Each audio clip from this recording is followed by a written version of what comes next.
Jest czwarty partner do tanga atomowego w Polsce. Sankcje USA wywołują popłoch na Kremlu i u jego konia trojańskiego. Europa grozi Chinom w sprawie metali ziem rzadkich. Jest 27 października 2025 roku. Nazywam się Wojciech Jakubik, a to jest codzienny przegląd informacji sektora energetycznego i paliwowego Energy Drink. Zapraszam.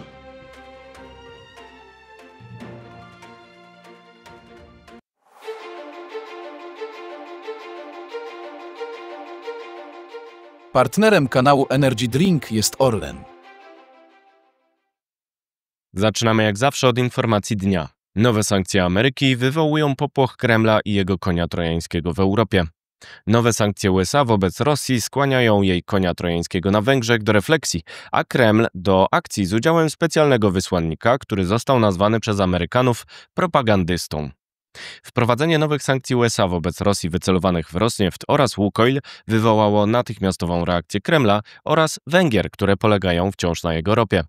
Zaktualizowany Krajowy Plan na rzecz Energii i Klimatu Węgier przyjęty przez węgierskie Ministerstwo Energetyki 25 października wzywa do uniezależnienia się od surowców Rosji jako źródła ryzyka.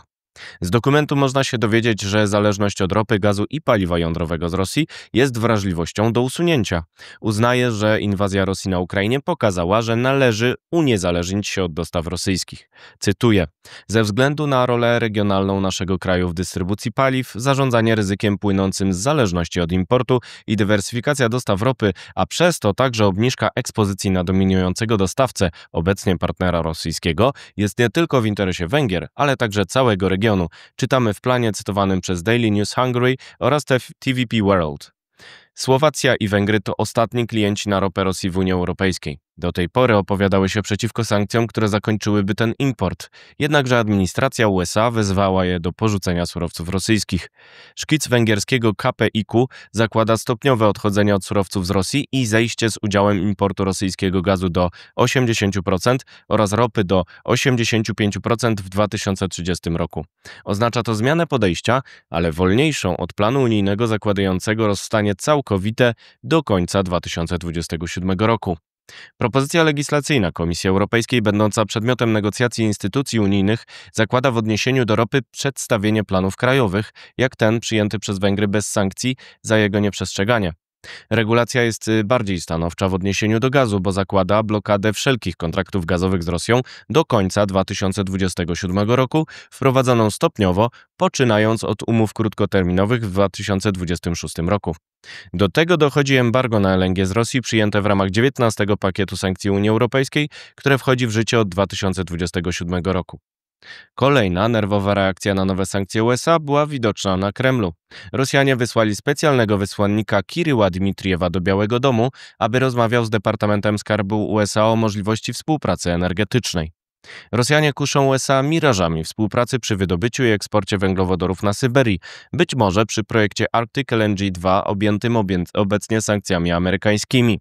Jednakże taka współpraca byłaby niezgodna z długofalową polityką zagraniczną i bezpieczeństwa USA, która polega na ograniczaniu wpływów energetycznych Kremla w Europie. Amerykanie są także konkurentem Rosji przy dostawach węglowodorów. Sekretarz Skarbu USA Scott Bessent, pytany przez telewizję CBS o wizytę Dmitrijewa, odparł, że jest on, cytuję, propagandystą rosyjskim. Przekonywał o skutecznym oddziaływaniu nowych sankcji amerykańskich. Cytuję: myślę, że Rosja poczuje ból natychmiast. Mogę powiedzieć, że już teraz widzimy, że Indie całkowicie zatrzymały dostawy ropy z Rosji. Wiele rafinerii chińskich je zatrzymało, wyliczał Bessent. Rosyjska ekonomia to gospodarka wojenna. Wzrost jest praktycznie zerowy, inflacja to, jak sądzę, ponad 20% i wszystko, co robimy, ma ściągnąć Putina do stołu rozmów. To ropa finansuje rosyjską machinę wojenną i uważam, że możemy zrobić poważny ubytek w jej przychodach, ocenił sekretarz. Bessent przypomniał, że przychody ze sprzedaży węglowodorów Rosji spadły w tym roku o 20%. Odnosił się prawdopodobnie do obliczeń Reutersa, sugerujących spadek przychodów ze sprzedaży ropy i gazu z Rosji o 20,5% w pierwszych 9 miesiącach 2025 roku w odniesieniu do analogicznego okresu rok wcześniej. Nowe sankcje naftowe USA w połączeniu z dalszymi atakami dronów Ukrainy zwanymi dronopadem oraz dodatkowym wsparciem wojskowym Kijowa będą zwiększać presję na Kreml.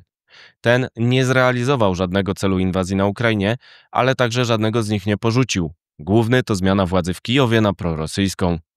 Tymczasem sankcje naftowe USA wchodzą w życie 21 listopada. Rosjanie mają czas na adaptację, a ich partnerzy na decyzję, czy chcą ryzykować restrykcje drugiego rzędu za współpracę z Kremlem. Czas na pozostałe wieści, na początek z Polski. Co z ETS-2? Doradca prezydenta RP do spraw gospodarki Karol Rabenda krytykuje rząd w sprawie reformy ETS-2. W konkluzjach znalazł się jedynie zapis o apelu o udoskonalenie systemu handlu emisjami w związku z planowanym rozszerzeniem go na sektor transportu i budynków. Mam wątpliwości, czy to udoskonalenie wyjdzie nam na zdrowie, napisał. Rząd utrzymuje, że wynegocjowane zmiany słownictwa dają pole do opóźnienia ETS-2 o 3 lata. Dwie konwencje. Politycy Prawa i Sprawiedliwości namawiali na konwencji w Katowicach do obrony węgla. Zdaniem rywali z Koalicji Obywatelskiej transformacja energetyczna może zdecydować o konkurencyjności gospodarki.